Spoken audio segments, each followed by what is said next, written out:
Everybody, it's George here again. Let me tell you a story. I was using my laptop to surf the internet, like we all do.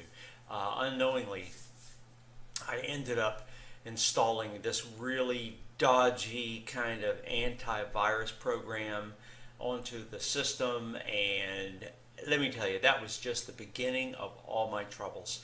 I had all kinds of weird stuff happening on the screen. There were programs I couldn't load. It was taking forever to process just a Word document, for example.